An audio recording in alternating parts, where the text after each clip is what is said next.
This is the Bates Bobcast, our weekly podcast where we take a look at the week that was in Bates athletics. My name is Aaron Morse, and this week we preview the basketball, swimming, and squash seasons.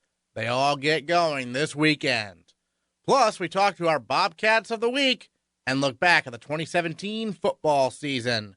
That's coming up on the Bates Bobcast.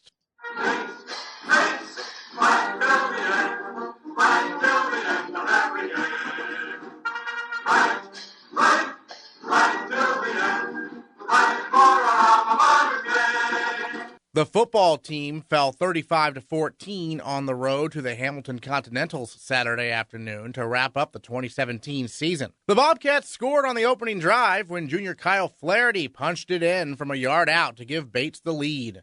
The Bobcats held on to the 7-0 advantage until the very end of the first half, when Hamilton tied the game at 7.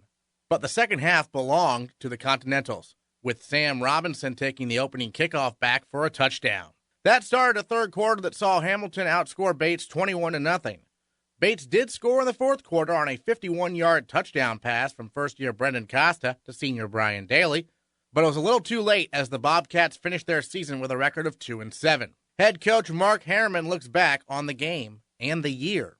As I mentioned earlier, I think we were two pretty evenly matched teams, and I think the first half probably proved that. The issue that we came upon early in the second half was just they returned the opening kickoff for a touchdown, which obviously we can't allow that to happen. And then we had some miscues in our fielding the ball on our kick returns, and didn't necessarily. One was a turnover that allowed them to score, and the others just didn't put us in very good field position. So those things are obviously things that weren't typical of us this year, but again, all three phases of the game are always important, and we didn't get it done in special teams on Saturday. Opening drive of the game, march down for a touchdown. Are those plays scripted beforehand? I know a lot of teams do that. Yeah, normally we'll script before, and with us, a lot of it becomes formational as much as the play itself, and just to see how the defense is going to line up, and then try to take advantage of it from there. So, what really worked you saw on that opening drive? Well, I think we were able to spread them out a little bit. They were trying to play 8 guys in the box a lot, so we were able to run some seam routes and have some success with that. And then I think running the football up the middle was a little more successful because of what they were trying to do on the outside. It seemed like Kyle Flaherty really came on this season towards the end, because I know there were some injuries at the dive back, but he got a lot of carries towards the end. What do you notice from him in terms of his growth? Obviously a mainer right here at base. Yeah, no, he just got better and better every week. I mean, if you look, he's never played the position. He was a slot back for us. So technically, yeah, he's in his junior year, but he's in his first year at that position. So I think he really, really came on and took a lot of the lion's share of the load once Peter went down, and really stepped up and did a great job, along with Matt. I think Matt Golden did a great job there as well. Yeah, the dive back obviously much different from the slot back. You don't get as much of the glory, right? Yeah, no, it's a little bit more of a a lunch pail type position, and I think both those guys have the mentality that they're gonna make what they do really important, and just be sure that whenever they have the opportunity to make a play, that they're going to do it. I remember last year when we did the last interview for the season, you mentioned, the key in the offseason is going to be recruiting. I imagine that'll be the case again, but it seems like last year you got some pretty good first years in here, so it must be pretty optimistic for next season. Yeah, again, our goal is always to try to improve our the type of athletes that we have on the field, and I think there are some guys in the first year class that are probably as close to tops of from an athletic standpoint that we've had here. I mean, that still doesn't necessarily equate into a great football player. There's a lot of intangibles that go into that, and we need to make sure that as we go through this recruiting year, that we certainly look for the talent, but also make sure that we vet guys as far as I said, some of those intangibles. And then from a coaching perspective, what's going to be made some points of emphasis to improve upon from this year to next year, you think? Consistency. I think that's the big thing, and some of it's youth at certain positions, but it's still, again, it falls back on us as a coaching staff to make sure that we can be consistent. I mean, I think we showed flashes at times of being a pretty productive team. Certainly the schedule is front-loaded from the standpoint of playing arguably the 1 and 2 teams, not even arguably. I mean, the records show it that, the 1 and 2 teams in the conference are our first 2 games. So that's always a challenge. But we've got to make sure that, again, irregardless of who we're playing, that our intensity level, our execution is consistent. Were there any guys who stood out to you in terms of, I know you give awards each week, who stood out on Saturday? I think McCoy Nickel, I thought, played very well. Some guys on defense did a great job. John Lindgren had another good game. I think, Ty Harrington played well. The guys up front, they kind of get lost, but I think Dylan Rosh, coming back from a knee surgery, has played as well in the last couple of games as a lineman. As an offensive lineman that we've had here in the last few years. Yeah, he's one of those 15, 16 seniors on this team. What are your thoughts on them in terms of, now they're graduating and going out into the world or grad school or wherever? Yeah, well, for a class, to have a graduating class of that size is a little bit unique in the NESCAC. And so it's a tribute to them and with their commitment to the program. I mean, there's some, obviously there's the guys that you hear about on a weekly basis when they get their name in the paper and all that, but there's a lot of other guys that, fly below the radar a little bit, and then we even have a few guys that do not play much, and for them, to me, those are the guys that are going to go on and be successful. For someone to go through 4 years of college football and realize that they're out there every day because they love the sport and because they love being around their teammates, irregardless of how much time they're going to get on the field on Saturday, to me is really special. Great, and then I guess just your thoughts on this season in general and what you're most looking forward to for your 21st year next year. Yeah, well, more wins. I mean that's the thing. I mean, obviously, for the seniors, I'm happy that they were the first team to be able to capture 4 CBB titles. But that's great. But it's certainly when it's all said and done, we want to win more football games, and both as a coaching staff and as players, we got to do a better job throughout this off season and into next season to make sure that happens. The cross-country teams both finished in 5th place at the NCAA Regionals on Saturday in Gorham. Senior Stephen Rowe led the men's team and earned all New England honors by placing 30th out of 370 runners. And he is our male Bobcat of the week. Joined by our male Bobcat of the week, Stephen Rowe, here on the Bobcast. And Stephen, first of all, I mean, your first time participating at New England, you get all New England honors as a senior. I mean, that must have been a really good experience. What was that like? Yeah, it felt really extraordinary. I knew within the first 2 miles that I was having a really good race. I was moving up within the pack, and I was working with my teammates, Ben Zanelli and Matt Morris, and we just kept moving up. And through 2.5 miles, I knew it was going to be an extraordinary race, and then just closed out hard. So that's interesting. So you can tell, almost right away that it's going to be a good race. What factors do you look for? Yeah. So for us and for what Coach really emphasizes to us is that we need to start out patient. So we take a controlled first mile. And usually within that first mile, you can really feel how the race is starting to develop. In that first mile, it felt smooth. It was easy. We came through at a 5:13, which is a pretty slow first mile. But then we progressively moved up. And outside that second mile, it still felt pretty smooth and pretty easy. But at the same point in time, I could tell that in the pack in front of us, people were starting to fall off. We were starting to move past them. And so at that point, we realized that we're in a position now where we can really compete over the back half of the race and start to take people off one by one. And that sets you up to have a really strong race. And then for you personally, since you're a senior now, from your first year to now, what have you been most worked on? What have you been most working on throughout your time as a runner here? Yeah. So Coach has worked really extensive with me on my stride and my efficiency as a runner. I came in, so I'm a kid from small town Ohio, which is the world's worst stride, ugliest running form. And Coach worked really, really hard with me on getting myself to loosen up, particularly up top, getting me to extend my stride, extend off my back leg. And it's something we've worked really hard on over the years. And on the race on Saturday, I just thought about my stride throughout the first 3 miles, and for as long as I could, focus on really staying efficient, staying upright, and then really helped out in my race. Great. So, well, take us back to when you were looking at colleges, when you were, high school senior or whatnot. Being from Ohio, how did you first hear about Bates? How did you first know you wanted to come here? Yeah, so my parents were pretty plugged into the small liberal arts college world, and I'd already known that I wanted to go to a small liberal arts college. Luckily for me, my sister had forged the path a little bit, went to another NESCAC school, so I knew the NESCAC was out there. So when I looked, I went to East Coast schools, and I came to Bates, and the philosophy of Bates really struck me as something that really sort of suited me. And then I came back for an overnight with the team, and that's when it really sealed my decision that I wanted to come to Bates.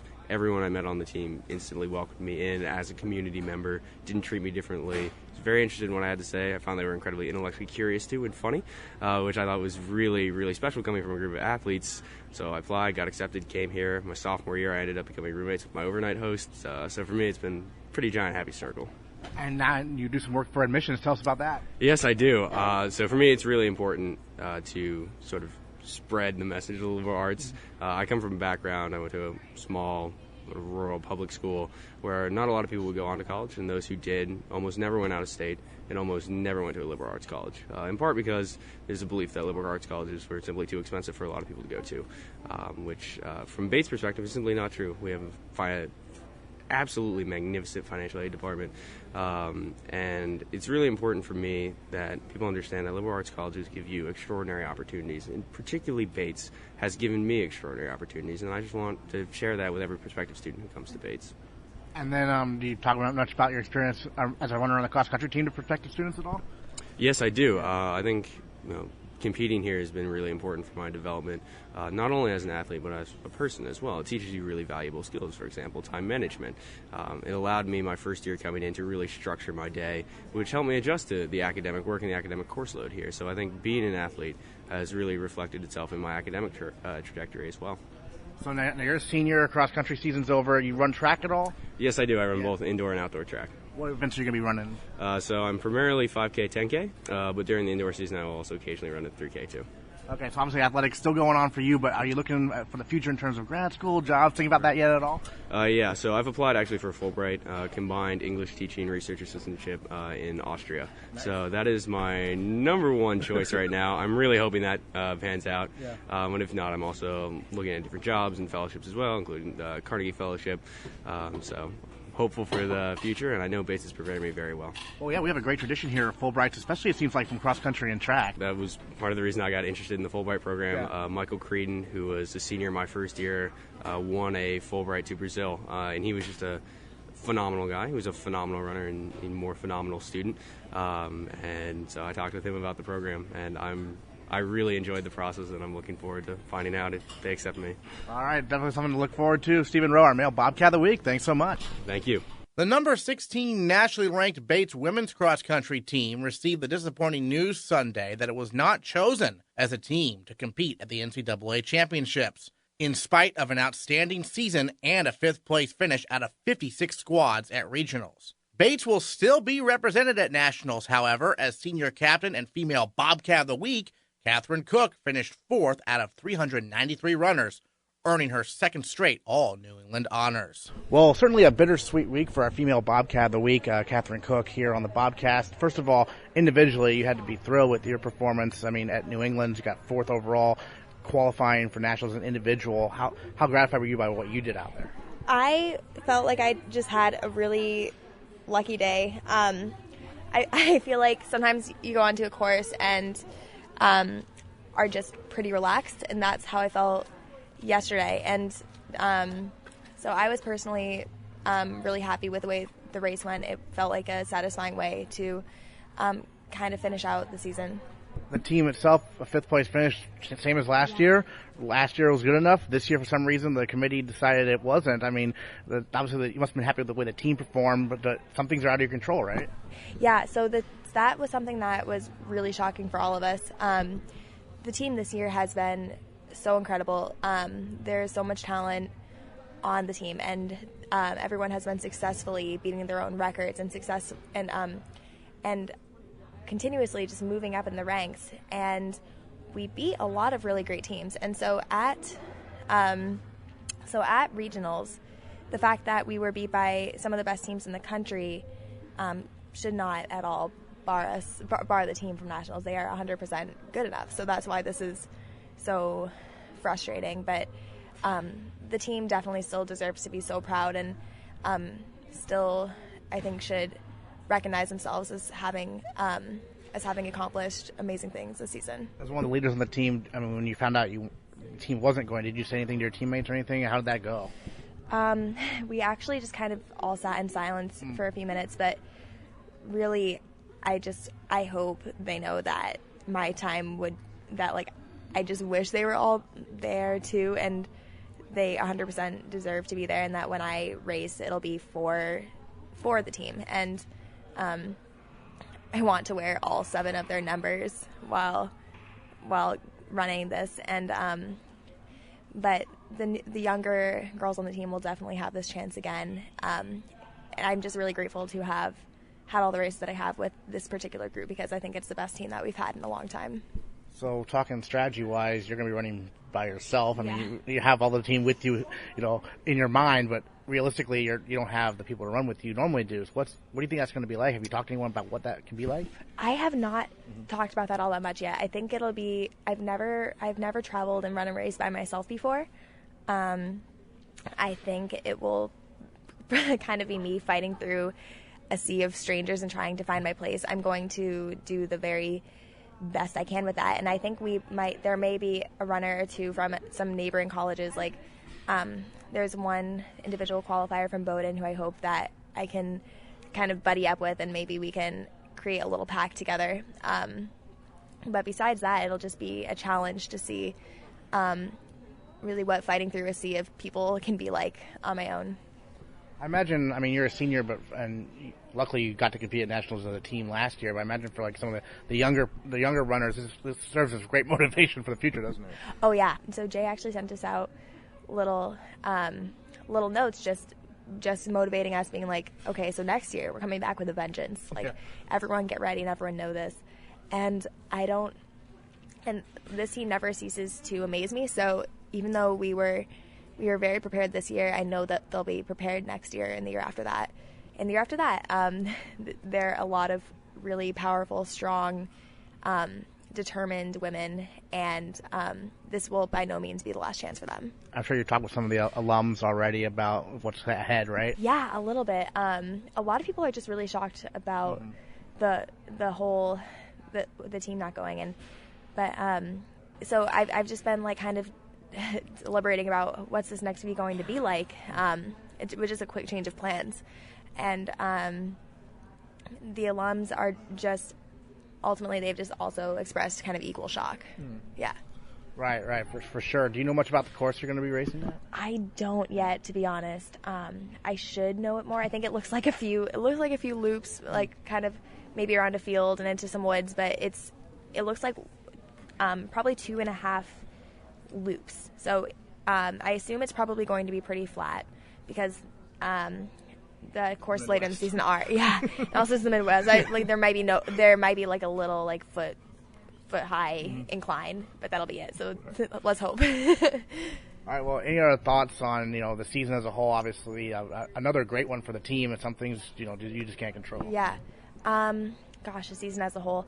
So that just makes me feel nostalgic, because this is my last season, and I just think that this whole team has built me up the whole time, and I think they've built up each other, and I've just witnessed some of the most selfless individuals like trying to help each other racing, and just in everyday practice, like teammates are more I feel like we're pulling each other along this year even more than we are worrying about ourselves. And I just am really grateful to have finished up the year and my however many years it's been of running with people who are so caring and so determined. Now it's time to preview 6 of our winter sports. Women's and men's swimming hosts Wesleyan and Trinity this Saturday at 1 p.m. in their first meet of the year. Head coach Peter Casares can't wait. It's a great time here at Tarbell Pool. The facility is fantastic for hosting meets just because the crowd can get right into it and right on top of it. And then this year in particular, we have both Trinity and Wesleyan here. So when you're talking about 120 athletes surrounding the pool plus the crowd, it should be loud and exciting, and it's going to be full of tons of fast races. And fast is a relative term because it's the first meet of the year, so we haven't gotten to where we need to just yet, but the races will be tightly contested and the crowd will get loud and people will have to go fast into the finishes to win those races. So I'm excited to see that. Talk about the women's team a little bit. Logan McGill, Hope Logan, your two senior leaders for this team. They've been key contributors their entire careers here. What can you say about them in terms of what they've done so far? Yeah, they are professionals in their own way. Like each of them attacks the season a little bit different. One's an endurance swimmer, one's a sprinter. One of them can slide and slip through the water. The other really kind of powers and takes control of the water around her. I love both of them because they're so dependable and they're always there and they swim their best on relays. So they are fantastic leaders to have in the senior class for you, who will always be there for their teammates when they get pushed and when it's time to really be there for them. And then some of the younger athletes as well, Yannicka Ho and then Monica Sears, great debuts last year. I mean, you must be thrilled with the potential they have. Yeah. So we brought a couple of first-timers to nationals last year. One of our juniors, Lucy Faust, and then we had Yannicka, Monica, and Hannah, who were all freshmen last year. I'm very excited to have that returning squad come back with the experience of, hey, I won a lifetime best at the biggest meet of the year, so I know how to do it and I know I can do it. And they're all great people to watch. And when the season gets going and we get into our routine and we really find our rhythm, they're going to be doing things right, and it will be a great example, them and the seniors, to just watch how to handle the season, how to get ready for meets, how to balance all of your work and school, and how to be great when you need to be, because we have people that have done that and figured it out. So there's a lot of great examples for this women's team. Sure, and then obviously it's a pretty big team. Are there maybe some under the radar quote unquote swimmers who have not been in nationals who have impressed you a lot early on here in training? Yeah, we've got a lot of people that came back in shape, and we have a lot of people. We have obviously a lot of freshmen on the team this year. And one of the exciting things, I mean, if you look at our roster from top to bottom, we got really big about 4 or 5 years ago, sitting about 30 women. Now we're sitting about 20, 10 less. And although I do love numbers and I do love the depth that 24 to 28 gives us, right now I'm very excited about the opportunity for people to step up. And there's a lot of roles to be played out there, and there's a lot of people that are going to get to develop second and third events and find themselves going fast in events that maybe they didn't get a lot of chances at in the years past because of our depth, because of the squad that we had and the talent. And so this year is going to be a great opportunity for some of those surprises, but also for some people to do what they've really been wanting to do. Now let's take a look at the men's team. Obviously, you get the core back from last year, right? You know, you got your Pender, you got your Ewing, you got your Bedard, you got your Depew, right? Yeah, I mean, those guys are all top 8 swimmers at NESCACs. 3 of my guys that went to nationals last year, Pender, Ewing, and Depew, are all back this year. We graduated Dan Walpole, who was a great leader, but to know that Alex Bedard is right there, and he was only a 10th slower last year in certain events is just very comforting. So we feel like we have a lot of strength there. I'm really impressed with what I'm seeing from the men's team in terms of their depth, in terms of their preparation, in terms of what they learned from last year. And I feel like, you know, we're in a position now, again, we're not huge, but we're in a position now where we've never been deeper, and we could do something, you know, no team has ever done and score even higher than we did last year when that was a breakthrough year. Because each year the men's team seems to be setting new standards. Yeah, it's been a fun run. I mean, it seems like that's the common theme for us is we're a little bit better than last year. We're a little bit better than last year. And when you come off a season where you broke 27 school records, where you had a 12th place finish for your women and a 24th for your men, and those were both the combined program best with both of them scoring at the meet. And then we had 10 academic All-Americans. You go, what else can we do? And so we're trying to find ways to not replicate last year, but create a new identity for this year. and find ways to win, whether it might be a couple more points here and there, a couple more people to nationals, a couple more top 8 finishes at NESCACs, maybe an all NESCAC finish for more people, more relays. And we'll see which one of those little bits that you can take throughout the year show improvement from the last year. And they're in a position, to do that. The men's team looks like they're ready to tear some of that stuff apart. Any first years we should know about? Yeah, we've got a bunch of good first years. A really solid 400 IMer and Nick Antonellis. He came in great shape and is working really hard. Drew Beeland, our current record holder on the team, is also very talented, but boy, is he going to have his hands full. They should have a good time training this year together, and I wouldn't be surprised if both of them go underneath the school record. And then, we've got some freshman boys that have thrown down some great backstroke sets, looked good. We have a couple in the distance lanes that are really impressing me. I'm very excited on the women's side. So solid with our women that are freshmen. Carolyn Apathy is a freshman. She has some of the fastest times coming in, so I have a feeling she'll be playing a role on some of our relays and some of those top 8 performances at NESCAC, possibly head off to the national meet this year. But there's like 4 or 5 right behind her that I go, wow, with a couple of improvements and a couple of breakthrough swims, you'll be right there going B cuts also. So it's fun to know that we have the depth and the talent, and now we get to see what people are going to do. The men's and women's squash teams visit Bowdoin on Friday and host Connecticut College on Saturday to get their seasons underway. Senior captain Ani Nambiar joined the Bobcast to preview the men's team's chances this year. Ani, you're a senior now, you're one of the captains, but take us back when you were a first year, and what kind of have been the major lessons you've learned throughout your career about what it takes to succeed at squash at Bates, and what you've told some of the younger guys about that? When I came in as a first year, I was extremely nervous about pretty much everything that happens on court and off court at Bates. And I think the biggest lesson that helped me improve the most was just taking it easy. Like, you can't get angry during matches. You can't get frustrated with yourself too much, because that just puts you in a downward spiral. My freshman year, I think I must have smashed about 4 or 5 of my own rackets out of anger, and I played in the starting lineup for maybe only about 20% of the games. And then the next year I came in just thinking, you know what, calm it down. And there I was playing 4 or 5 on the ladder immediately. It's just like an instant change when you just with a calmer mindset. And I think that's the biggest tip I'd give to everyone going up, that the best way to improve, along with like putting in actual effort and going to the gym and playing on soloing and all that, is just being calm on court is just an attribute that people don't really talk about, that a lot of champions, I'm sure, have.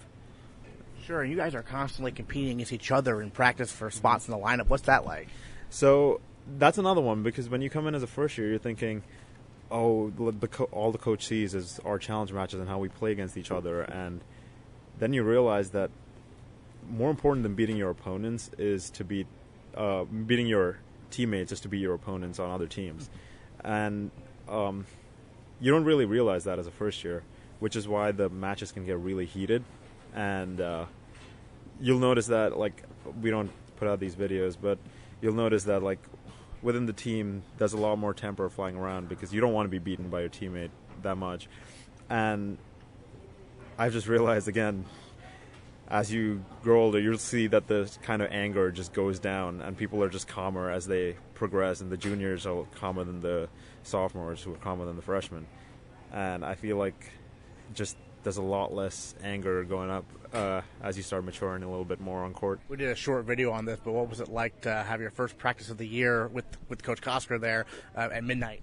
Yeah, that was a good experiment. I actually vouch for that, because I really felt like for the last 3 years, the first day of practice, just coming in and like doing exactly what I've been doing preseason, it didn't really feel like season's begun. Like, you feel November 1st, oh, well, this doesn't seem any different.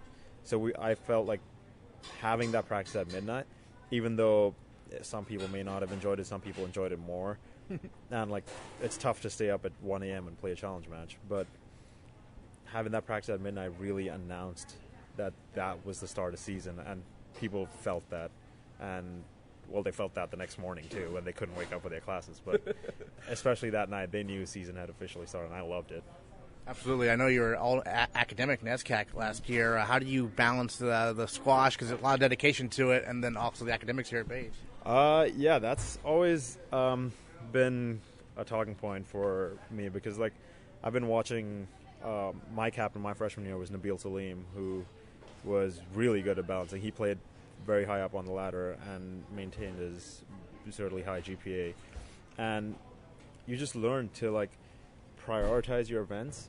You sacrificing a weekend once in a while is not going to end the world. Like sacrifice a weekend to put in a little extra work for your homework, or like just coming back from class and saying, this is my rest time. Well, you can sacrifice that every once in a while and do your work, or get your work done early.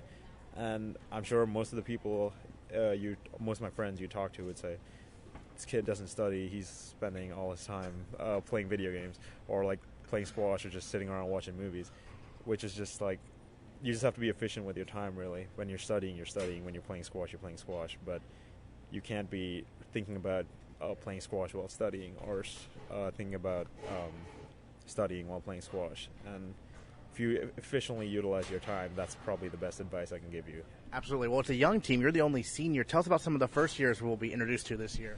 Yeah, so this year we've got 4 freshmen. We've got Dylan Muldoon, who went to Choate, Robbie Dewey, who went to Deerfield, Omar Attia, who went to Kent, and Kyle Larry from Chicago. And they're a blast. I love every single one. They've brought an energy to the team that I feel has been missing for a while. And just they improve team chemistry so much. Omar, really funny guy, always jumpy, and really good on the court. He's beaten me in the last challenge match. He's like, he's a great player. Robbie Dewey is like, it's like watching myself as a freshman just coming in. Like it's like a carbon copy of what I did freshman year. And Dylan Muldoon is also like a little more reserved, but still really entertaining to talk to. And Kyle is just really fun all the time. And you're going to see them on court this Friday against Bowdoin, and they're all top-notch. I have no doubts that they're going to have good seasons. So I can't wait to see them in action, see what they're made of, really. Yeah, and you're the only senior, but we do have some top returnees. I know Mahmoud Yusri was really good last year, wasn't he? Yeah, and he's got to step it up this year, because now he's taking over right. the mantle of the 2 Ahmeds. Yeah. And, yeah, for the last, 5-6 years now, we've had just Egyptians at number 1, and he has a lot to live up to, I guess, in that front. No pressure, but right. Hopefully he I have no doubt the amount of effort he puts in and the amount of talent he has, he will take over and do really well. Of course, like we have Ahmed Atata in a coaching position too right now, and with that kind of advice, Mahmoud can really step it up and take over, I guess. Yeah, what is that like with having Ahmed still around, helping out, everyone? Yeah, it's weird. Personally, for me, it's a little weird because, I've been with him for 3 years now, so I don't consider him a coach. I consider him like a friend and a player. But I guess it's just for the past 3 years, he's technically been coaching me. Me playing him is his coaching me, because I just get better every single time I play him. And I guess for the first years, this must be incredible, because now he's actively going out of his way to tell people what they're doing right, what they're doing wrong, what they should do. And it wasn't quite like that before, where he'd just play you, destroy you on court, and then you figure out what's going wrong. Yeah. Now when he's actually telling you, it cuts out a lot of time in between, and the first years, and everyone else is going to learn so much more. And now that he's sharing his own workout regimen with us, we're really feeling it, and at least now I'm enjoying it, because I know I'm going to improve. Junior captain Vicky Arjoon is excited about the women's squash team's prospects, especially once they get a number of key players back in January who are currently studying abroad. Vicky, you're one of the captains this year. What's that experience been like so far for you?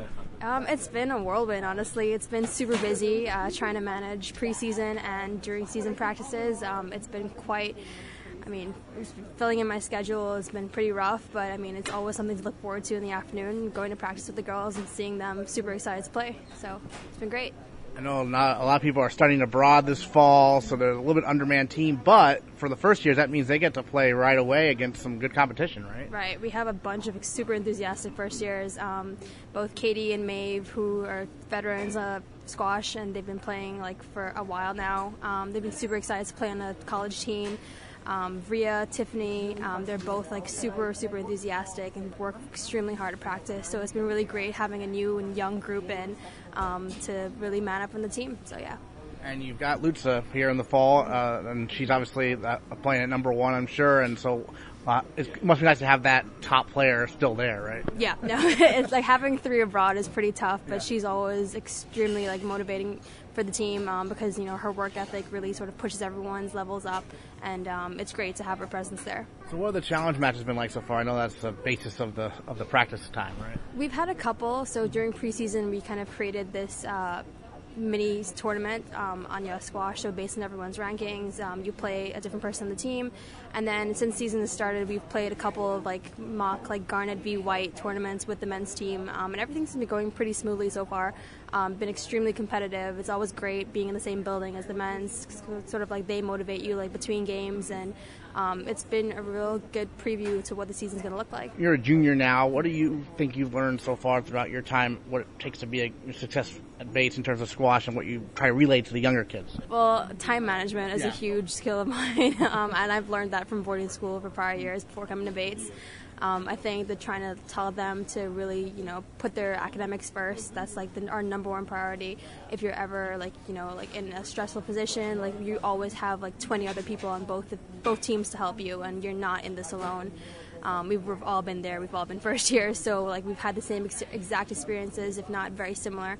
But to know that you have a huge support system behind you, I think is what's key into making it a successful year, not just a season, but all around. Yeah. So you open at Bowdoin, a rival obviously for every Bates sports team. What have you told the younger kids about this rivalry and how important it is? Well, it's always been super important to beat Bowdoin and Colby, but we've pretty much told them that like the environment that we've created in our own building is what we need to recreate there. It's really different because like the Bates off-campus courts are super colorful, with all the flags and the music going, and Bowdoin is a completely starkly different environment. So to try and like encourage the girls to sort of move from what we're used to here and really like take that on to Bowdoin, I think is one of the biggest. It's going to be one of the biggest challenges to have, but I think that everyone has been working pretty hard throughout the season, so their performance should sort of reflect that. I was going to say, the facilities here, I mean, it's off campus, but they're very nice. I mean, Super nice. But I think, like, one of the biggest things is that, like, we have, like, such a homey environment that we're really comfortable and, like, set in that.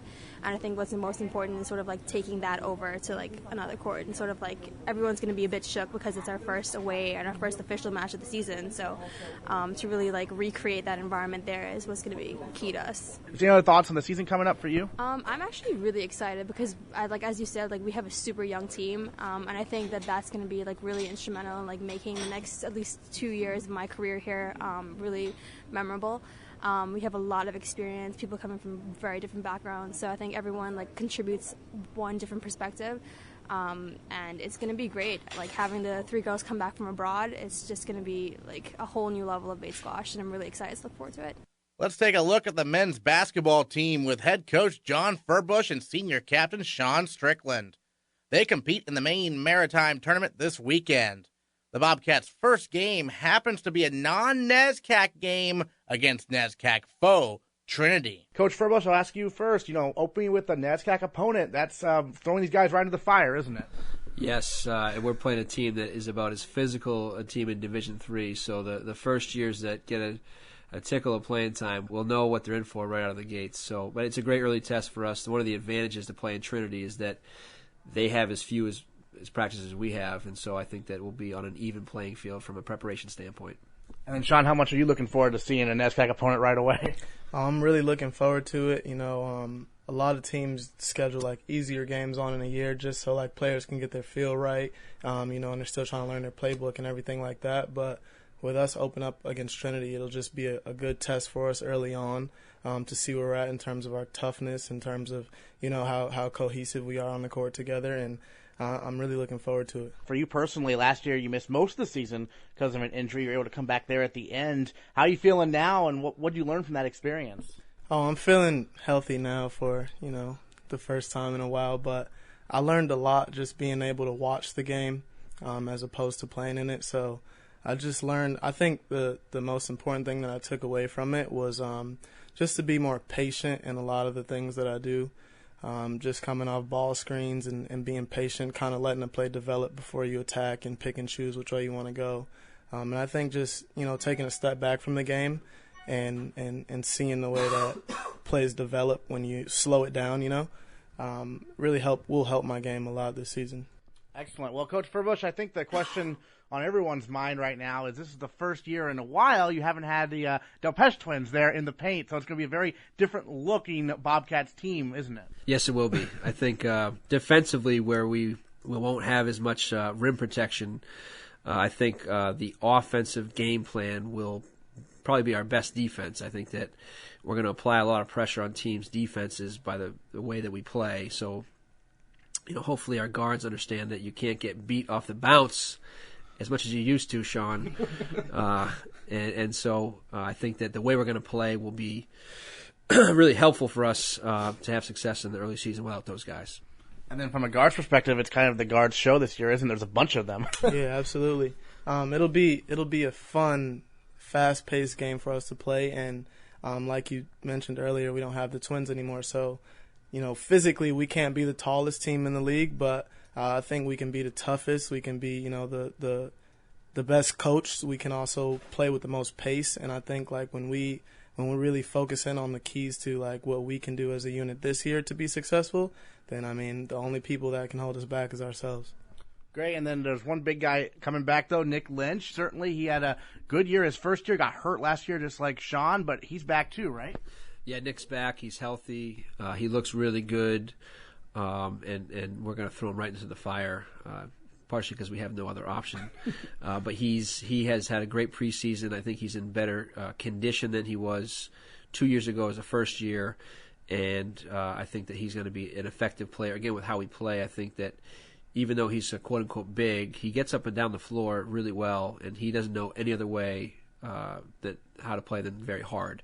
So he'll be a great mix with the four guards we put out there, and we're just happy that he's healthy. And then Shawn is one of the captains. What do you tell some of the first years about what they can expect this weekend? I just tell them to, expect the unexpected, really, because there's really no way to mentally prepare for something that you haven't experienced quite yet. So I just want to tell them to, just be ready, and, if the opportunity presents itself for you to get in the game and help us out, then you just got to, you got to go out there and do what you do. Coach, who are some first-year names we should know who we'll see on the court this year probably? Well, this is the first year I think that I could feasibly throw any of the first years out there to play. I think that they've had a great preseason and have built a lot of trust with me and understand what we're doing. Some of the guys that have caught our eye early on are James Mortimer and Sonny Piplani. Those two guys have proven that they can then help us, and they have a weapon that we can exploit as the season goes on. But I think any of them between Malik and Billy and David, all those guys have proven that they're capable of helping us, and I think that there's an opportunity to have some spot minutes given the situation. What have you noticed from them in practice? I noticed that they rise to the occasion every day. They don't come in with this mentality as, oh, I'm a freshman, so, I'm excused from having this certain level of competitiveness. They come in every day. They push, the older guys on our team harder every day. They're crashing every rebound. They're diving off floor for loose balls. They're getting us pumped up before practice. I think that they really brought a lot to the table this year that can help us as a team. Coach, I got to ask you about Nick Gilpin. This kid, he fascinates me watching him last year. He does everything well, but he's almost like you wish he was more selfish sometimes, right? Yeah, we've been trying to get him to, I'm sure as a player, it's nice to hear when your coach is telling you need to shoot the ball more. And what's amazing about Nick is that even though he doesn't always shoot it, he still gets to the area he wants to get to. So he might have 4 or 5 feet of space, which would be a wide open three, but he'll still rip right and get exactly where he wants to make a scoring play. So I don't try to overmanage, Nick's game. I think he's a very good player. He's a very smart player, and the guys like to play with him. So yeah, he is one of those kids that you look at a stat sheet and you're like, how did he impact the game that much? He had 3 points and 4 rebounds and 3 assists. But, when you take him out of the game as a coach, you notice. And another guard who really stood out last year, obviously Jeff Spellman. I mean, this guy came in, didn't start the year healthy or anything, but he came in when he was healthy, and he was explosive.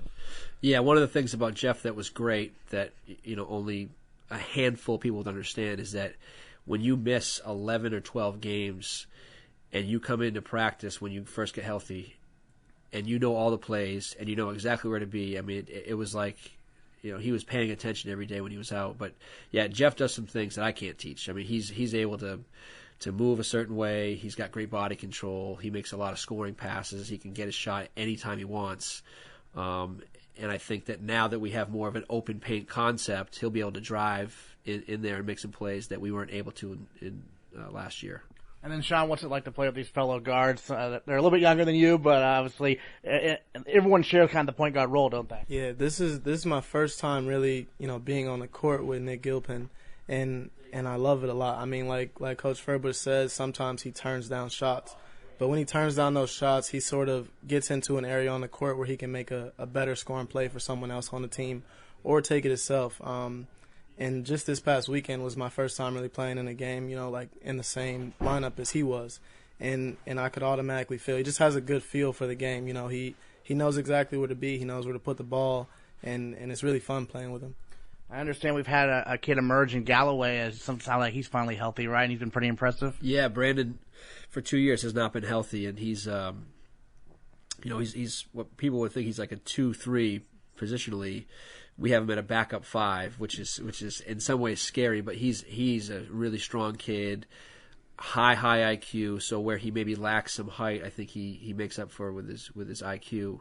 And I think the guys really like playing with him. I mean, the guards know, anyone that's listening to this, like he's setting monster screens in practice. So if you use that screen properly, you will get open. And I think that he's somebody that will compete and help us win games. And it doesn't matter that he's 6'2". Right. This team not that tall, but very physical, aren't they? Yeah, that's one of the things that I was preaching at the beginning of the year is that although we're not the tallest team, we have to be the toughest team in the league if we want to have a chance at being at the top of the NESCAC, because other teams they start 6'8", 6'9", and we have Nick Lynch obviously who's 6'7", but after that we're rather small, so we have to make up for it in our defensive intensity, the way we run the floor every play, just diving after loose balls, just doing all the sort of dirty work, I would call it, that other teams don't want to do because they have that extra size that they can lean on where those things come naturally. Yeah, it's not quite positionless basketball like you see in the NBA sometimes, but it's getting there. Yeah, the game is definitely gravitating that way, and the more playmakers you can put out there that can shoot, that don't have too many deficiencies on defense, the better you can be. And so, we're going to do a lot of switching defensively this year, which I think is going to help us, hopefully stay out of foul trouble and lead to a lot of transition offense that's going to get us some early shots. And I think that that is kind of the model we're looking for, the Golden State. Now, do we have that personnel? No, but I think that from the Division III standpoint, I think that we do have a lot of good guards that can create and score and play at a tempo that teams can't really replicate in practice. I think if you don't play fast, it's going to be hard to prepare for what we're going to do. The women's basketball team also begins its season on the road, and head coach Alison Montgomery tells us all about her squad. Coach, first of all, obviously the headliner returning, Nina Davenport, a volume scorer, if you will, her senior year. What are you looking for her from this season, maybe to continue her development and finish strong? Yeah, Nina and I have talked a ton just about her development, her growth, both as a player and a leader. And I think, there's no doubt she's a super talented player who has potential to just take over and win games.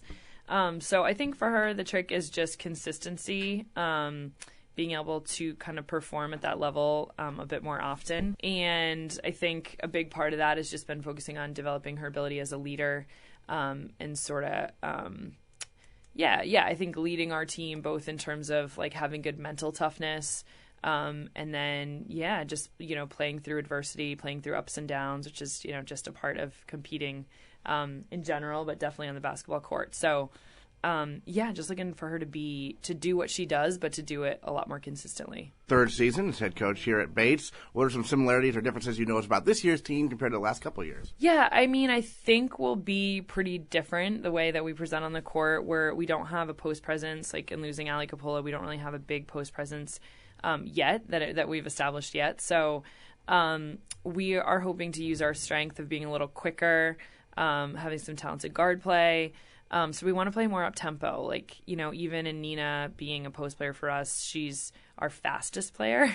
And so wanting to run more and transition, that's what we've been focusing on in our first couple weeks of practice, getting up and down the court offensively. And then being a little different defensively. We've been a pretty much a half court player-to-player team, and we've been working on a press, and we're going to work on some zones, and just try to make the tempo feel a little different this year. So I think that'll be a change. I know you definitely have some players who like to shoot the ball. One of them being Lisa Henshaw, who's also a senior. She's obviously had her moments throughout her career, hasn't she? Yeah, absolutely. I mean, I think we've had some pretty streaky shooters. So it's I think, I can only imagine being a coach preparing to play against us and thinking okay, well, if the hot Bates team shows up, we might have our hands full. So, it's just been a real focus. I mean, I think our kids have been pretty committed, particularly Lise, to getting in the gym and just shooting the ball a ton. But then it's another challenge, obviously, to convert that to performing that way in games. So yeah, I think again, like I talked about a little bit with Nina's play, just as a team wanting to establish some consistency, and I think that a lot of that just comes down to mental toughness and the way we're approaching each game. In terms of running the offense, I know Carly Christoffi last year really earned a lot of playing time, especially late in the season as a point guard. Basically, do you see her as in that role again? Yeah, absolutely. I definitely do. I think. It was exciting. She had some nice moments as a freshman and kind of took that role on nicely. And so, yeah, absolutely looking for her to be another year under her belt, more confidence and, wanting her to take on that role. And we do have, a freshman who will be able to share that role with her, I think. And I mean, I can definitely imagine them in the game together at the same time, especially the type of game we want to play, being up tempo and pushing the ball. I love the idea of having multiple people on the court who can handle the ball and make decisions with the ball. So tell us about some of your first years who we should watch out for. We have an interesting composition on our team this year, having 5 seniors and 6 freshmen. So it's kind of top heavy and bottom heavy in terms of class year, which is kind of interesting. So, I mean, our freshmen have already just had a big impact in terms of the size of their class. So it definitely kind of affects our identity. But yeah, we are in a position where we would really like a lot of them to impact games right away.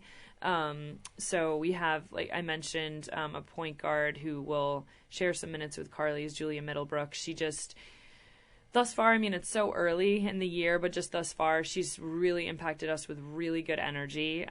She's super energetic, bouncy, competitive, which are all very appealing qualities, obviously, and plays really hard. And so yeah, we're going to look for her to help us a ton. Caroline Bogue is she's a little bit of an undersized post, but she definitely for us is has the size that we need to sort of help us in the post, just kind of be a physical player. Obviously we got to fill in some holes with rebounding that we lost with Ali Capola, who is just an exceptional rebounder. So we hope that she can do that and just, defend in the post. We'll be doing some different things offensively where we're not going to rely on trying to score inside a ton, but definitely defensively we'll need her to kind of play that role. We have an injured freshman right now, Taylor McVeigh, who has been out kind of all preseason, but we expect her back soon, and whatever she can do to kind of fill in those gaps, again, as a post player, is really going to be needed. And then, we have a couple other freshmen that I think, Sky Conley, Meredith Melody, and Olivia O'Regan. I think, it's still so early, and we'll see kind of what they can bring. But so far, they've brought really good energy to practice. And like I said, with just being such a big group with the 6 of them, we're going to need their energy kind of both in the context of practice and games. Who's a player who might be a little bit hasn't been a headliner in recent years, who you maybe expect to have maybe a breakthrough season? Yeah, that's a great question. I think...